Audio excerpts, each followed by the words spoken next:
Indecent is a play about a play. It's about the making of a play called God of Vengeance, which was written in 1907 in Poland by a young Jewish man, written in Yiddish. And the play was somewhat controversial. It portrayed Jewish people as very nuanced, not necessarily as heroes or in a good light.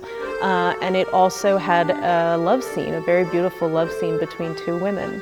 And the show, God of Vengeance, played all across Europe for many years and was very successful.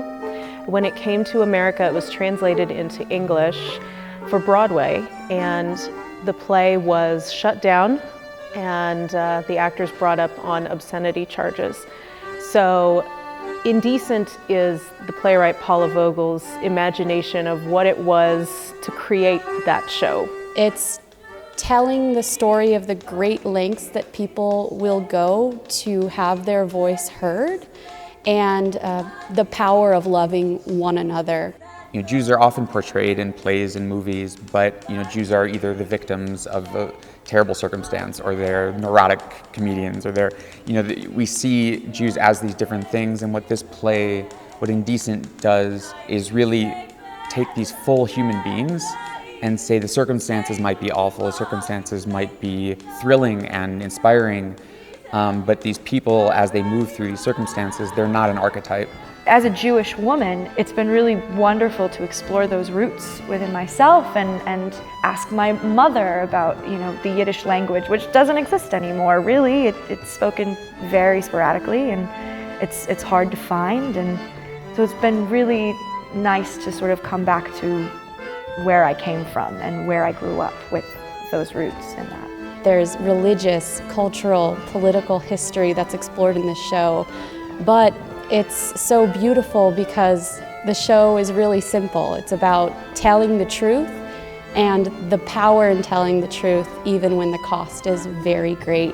The talent is unbelievable. The musicians and the actors all together are just so cohesive. There are a total of 7 actors on stage, as well as 3 musicians who are integrated into the troupe. The band is 3 people, myself on an accordion and sometimes ukulele, and then we have clarinet and violin as well. We're up on stage with the actors. We're a part of the troupe. There's a handful of what you might call production numbers in the show, with singing and dancing and things like that, and those are all specifically sort of sourced from the era in which this is taking place.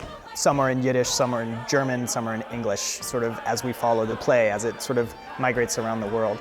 I think that there's something for everyone in this show, whether you're a history buff or a theater nerd, whether you're into music or different cultures or language. I think there's something for everyone.